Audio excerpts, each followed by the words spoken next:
नमस्कार दोस्तों। आज हम इस वीडियो में इलेक्ट्रिकल की और कुछ इंपॉर्टेंट ऑब्जेक्टिव क्वेश्चन के बारे में डिटेल में डिस्कशन करेंगे। और अगर आपको वीडियो अच्छा लगता है तो सब्सक्राइब जरूर कीजिएगा। तो देखो आज का वीडियो हम शुरू करते हैं।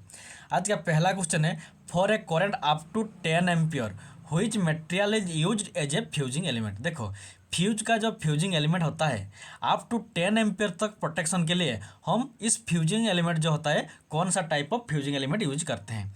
कॉपर का फ्यूजिंग एलिमेंट यूज करते हैं या सिल्वर का यूज करते हैं या लेड और टिन का जो एलॉय होता है उसको यूज करते हैं या जिंक को यूज करते हैं। तो इसका आंसर होगा अप टू 10 एम्पियर तक प्रोटेक्शन के लिए फ्यूज में हम टिन और लेड का जो एलॉय होता है उसको फ्यूजिंग एलिमेंट जैसा यूज करते हैं। तो option number C is the correct answer.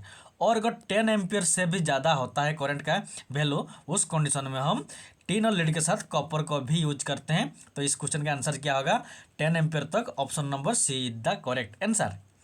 Then देखो नेक्स्ट क्वेश्चन है, देखो which of the following keeps the pole straight. देखो जो इलेक्ट्रिक पोल होता है उसको स्ट्रेट, ये चार ऑप्शन में से कौन स्ट्रेट रखता है। जो स्टे रॉड होता है वो रखता है, या क्रॉस आर्म रखता है, या कंडक्टर इस इलेक्ट्रिक पोल को स्ट्रेट रखता है, या इंसुलेटर रखता है। तो इसका आंसर होगा जो स्टे रॉड होता है, जो मान लो ये हमारा एक इलेक्ट्रिक पोल है, ये उसका क्रॉस आर्म होता है। देखो ये क्रॉस आर्म होता है और यहाँ पर क्या होता है, कंडक्टर होता है। तो ये जो इलेक्ट्रिक पोल से जो ग्राउंड तक आता है इसको हम क्या कहते हैं, स्टे रॉड कहते हैं। इसी स्टे रॉड से क्या होता है ना, ये जो इलेक्ट्रिक पोल होता है ये स्ट्रेट रहता है। तो इसीलिए option number A is the correct answer.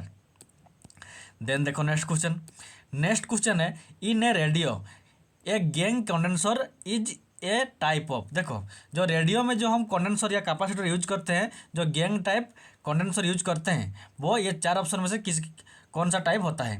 Paper capacitor होता है गैंग कंडेंसर, या एयर कैपेसिटर होता है, या इलेक्ट्रोलाइटिक कैपेसिटर होता है, या सेरामिक कैपेसिटर होता है। तो इसका आंसर होगा रेडियो में जो गैंग कंडेंसर होता है वो हमारा एक एयर कैपेसिटर का टाइप होता है।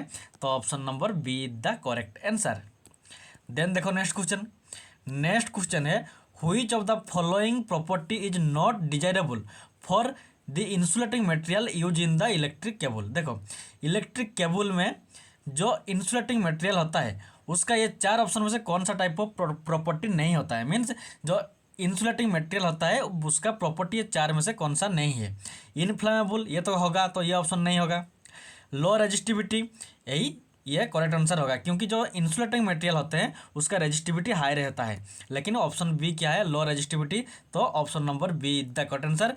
जो लो रेजिस्टिविटी होता है ये इंसुलेटिंग मटेरियल का प्रॉपर्टी नहीं होता है। बाकी जो हाई फ्लेक्सिबिलिटी ये तो होगा, तो यह और हाई डाइलेक्ट्रिक स्ट्रेंथ भी होता है। तो option number B the correct answer. Then देखो next question, in a 60 kilometer underground power transmission line system best transmission system. देखो हम अगर अंडरग्राउंड में, देखो जो हमारा ट्रांसमिशन लाइन होता है एक होता है ओवरहेड लाइन, दूसरा होता है अंडरग्राउंड। तो जिस अंडरग्राउंड लाइन में अगर हमें 60 किलोमीटर तक पावर को ट्रांसमिशन करना होता है, तो उस कंडीशन में हम ये चार ऑप्शन में से कौन सा बेस्ट सिस्टम होता है। सिंगल फेज ऐसे सिस्टम से हम 60 किलोमीटर तक इलेक्ट्रिक पावर को ट्रांसमिशन करेंगे अंडरग्राउंड में, या 3 फेज ऐसे सिस्टम से, या हाई वोल्टेज ऐसे सिस्टम से, या डीसी ट्रांसमिशन सिस्टम से। तो इसका आंसर होगा अगर हमें 60 किलोमीटर तक अंडरग्राउंड में पावर को ट्रांसमिशन करना होता है तो उस कंडीशन में बेस्ट होता है डीसी ट्रांसमिशन सिस्टम बेस्ट होता है। क्योंकि option number D correct answer होगा, क्योंकि जो डीसी होता है डीसी में लॉसेस कम होता है एज कम्पेयर टू एसी। तो इसीलिए हम डीसी ट्रांसमिशन सिस्टम को प्रीफर करते हैं। तो option number D is the correct answer. Then देखो नेक्स्ट क्वेश्चन है, if the current in a electric bulb is drop by 2% the power decrease by. देखो अगर किसी इलेक्ट्रिक बल्ब में उसका जो करंट होता है, अगर क्या होता है ना 2% डिक्रीज होता है, 2% डिक्रीज होता है, तो उस कंडीशन में पावर का वैल्यू कितना डिक्रीज होगा। तो इसका आंसर का देखो पावर इक्वल टू क्या होता है, I²RT होता है। I²RT मीन्स पावर और करंट दोनों करंट का स्क्वायर के साथ डायरेक्टली प्रोपोर्शनल होता है। तो इसीलिए अगर करंट का 2% डिक्रीज होगा तो पावर ऑटोमेटिकली 4%, क्योंकि स्क्वायर होता है तो 4% पावर का डिक्रीज होगा। Option number C is the correct answer. Then देखो नेक्स्ट क्वेश्चन क्या है, नेक्स्ट क्वेश्चन है the supply to the megger is given by. देखो जो मेगोर होता है उसको कौन, ये चार में से कौन सप्लाई देता है? एसी मोटर सप्लाई देता है, या एसी जनरेटर देता है, या परमानेंट मैग्नेट डीसी मोटर देता है, या डीसी जनरेटर देता है। तो इसका आंसर होगा जो मेगोर होता है, जिससे हम हाई अमाउंट ऑफ रेजिस्टेंस को यूज मेजर करते हैं जिस मेगोर से, उस मेगोर का अंदर क्या रहता है? एक परमानेंट मैग्नेट डीसी जनरेटर रहता है। जो हम मेगोर को रोटेट करते हैं, उसको मेगोर का जो हैंडल होता है उसको जब हम रोटेट करते हैं तब ये डीसी जनरेटर स्टार्ट होता है, और यहाँ से क्या होता है ना, वोल्टेज प्रोड्यूस होता है। उससे उसी से हम हाई अमाउंट ऑफ रेजिस्टेंस को मेजर करते हैं। तो option number D is the correct answer. Then देखो नेक्स्ट क्वेश्चन है 3 2 ohm resistor are connected to form a triangle. देखो मान लो ये एक रजिस्टर है, ये और एक रजिस्टर है, ये और एक रजिस्टर है, 3 रजिस्टर, ये भी 2 ohm, ये भी 2 ohm, ये भी 2 ohm है। तो the resistance between any two corner means किसी भी दो कॉर्नर के बीच में रेजिस्टेंस क्या होगा? देखो इस दो कॉर्नर के बीच में, या इस दो कॉर्नर के बीच में, या इस दो कॉर्नर के बीच में रेजिस्टेंस का वैल्यू क्या होगा? तो इसका एक शॉर्टकट फॉर्मूला है 2/3 इंटू आर होता है इसका फॉर्मूला। तो 2 लिखेंगे, 2/3 लिखेंगे, आर कितना है? आर है हमारा 2, इधर 2 है, तो 2 इंटू 2 4/3, आंसर क्या होगा? 4/3 होगा इसका correct answer. Option number D is the correct answer. Then देखो नेक्स्ट क्वेश्चन क्या है, the short circuit KVA is maximum when fault occurs. देखो जब ट्रांसमिशन लाइन में फॉल्ट होता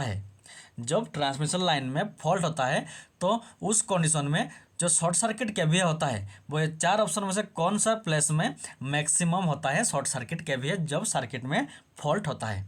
जनरेटर के पास होता है मैक्सिमम शॉर्ट सर्किट केवीए, या in between the middle and end of the transmission line में होता है, या at the end of transmission line के एंड में होता है, या ट्रांसमिशन लाइन के मिडिल में होता है? तो इसका आंसर होगा जब किसी भी ट्रांसमिशन लाइन में फॉल्ट होता है तो उस कंडीशन में शॉर्ट सर्किट केवीए सबसे ज़्यादा मैक्सिमम कहाँ पर होता है? जनरेटर के पास होता है, near generator. Option number A is the correct answer. Then देखो नेक्स्ट क्वेश्चन क्या है, नेक्स्ट क्वेश्चन है for a flexible cable most suitable insulation is. देखो जब फ्लेक्सिबल केबल होता है उसमें मोस्ट सुइटेबल इंसुलेशन क्या? देखो in a for a flexible cable most suitable insulation is.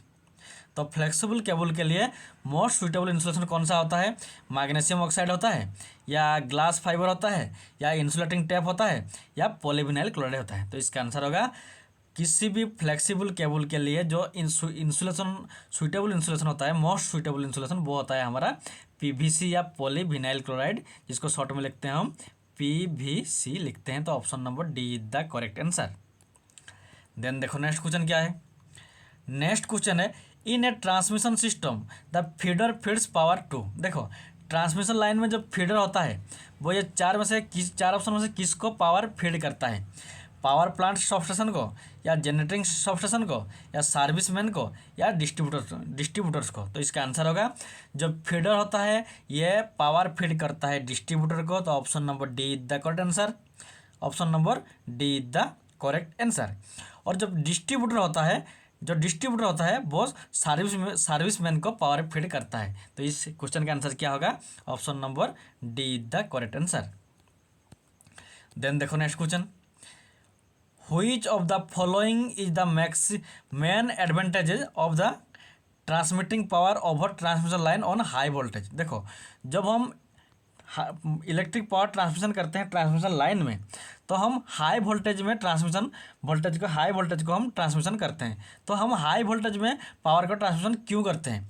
क्योंकि हमें एफिशिएंसी ज़्यादा इंक्रीज करना होता है, या वोल्टेज ड्रॉप को इंक्रीज करना होता है, या वोल्टेज लॉस को इंक्रीज करना होता है, या जो कंडक्टर का कॉस्ट होता है उसको इंक्रीज करना होता है। तो इसका आंसर होगा जब हम ट्रांसमिशन लाइन में इलेक्ट्रिक पावर को ट्रांसमिट करते हैं तब हम हाई वोल्टेज पावर को ट्रांसमिशन इसलिए करते हैं क्योंकि हाई वोल्टेज में क्या होता है, ट्रांसमिशन लाइन का एफिशिएंसी ज़्यादा रहता है, लॉसेस कम रहता है, और जो कंडक्टर होता है उसका साइज भी कम रहता है। तो इसीलिए हम हाई वोल्टेज पावर को ट्रांसमिशन करते हैं। तो option number A is the correct answer. Then देखो नेक्स्ट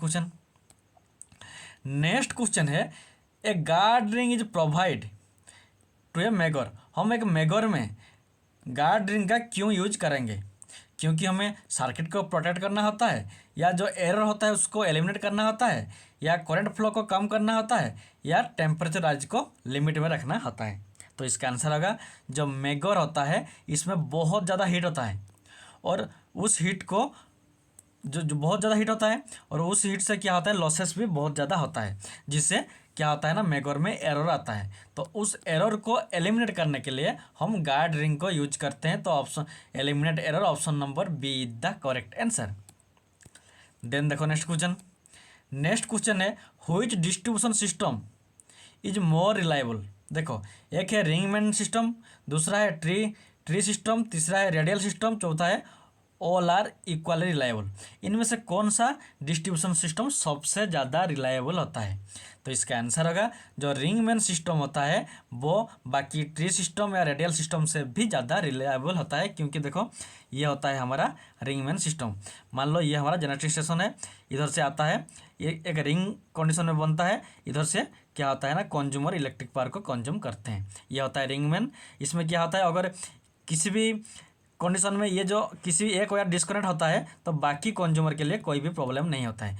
लेकिन अगर ट्री सिस्टम होता है या रेडियल सिस्टम होता है तो उस वायर में क्या होता है अगर कहीं पे एक प्लेस पर डिस्कनेक्ट होता है तो बाकी पूरे के पूरे सिस्टम डिस्कनेक्ट होता है। लेकिन रिंगमैन में अगर किसी एक प्लेस में डिस्कनेक्ट होता है तो बाकी कंज्यूमर को यूज कर सकते हैं, क्योंकि अगर इस प्लेस में डिस्कनेक्ट होता है तो ये जो इलेक्ट्रिक करंट होता है इधर से भी आएगा इधर से भी आएगा, तो जो बाकी कंज्यूमर इलेक्ट्रिसिटी कंज्यूम कर सकते हैं। और इससे भी ज़्यादा रिंगमैन से भी ज़्यादा रिलायबल हमारा होता है इंटरकनेक्टेड सिस्टम। उसमें क्या होता है रिंगमैन सिस्टम में एक ही सप्लाई सिस्टम होता है, जनरेटर स्टेशन होता है, लेकिन इंटरकनेक्टेड सिस्टम में एक से ज़्यादा जनरेटर स्टेशन होता है, जिससे क्या होता है ना रिंगमैन सिस्टम से भी ज़्यादा हमारा इंटरकनेक्टिंग सिस्टम रिलायबल होता है। तो ऑप्शन नंबर इस क्वेश्चन का answer option number A is the correct answer. Then देखो नेक्स्ट क्वेश्चन, लास्ट देखो mid way between two equal and similar charges a third equal and similar charges is replaced then third charge will be. देखो मान लो ये एक charge है ये और एक चार्ज है, दोनों क्या है सिमिलर, ये जितना चार्जेस है इसका भी चार्जेस उतना ही है, और दोनों के बीच में जो मिड पॉइंट होता है इस चार्ज और इस चार्ज का जो मिड पॉइंट होता है वहाँ पर इस दोनों चार्ज के बराबर और एक चार्ज को इधर हम रखेंगे।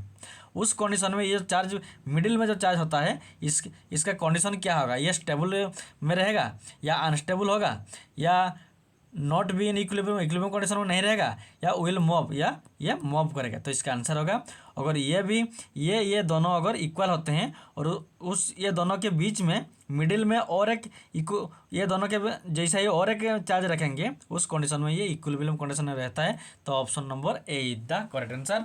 और आज के लिए इतना ही, थैंक्स फॉर वॉचिंग। और अगर आपको वीडियो अच्छा लगता है तो प्लीज़ सब्सक्राइब जरूर कीजिएगा।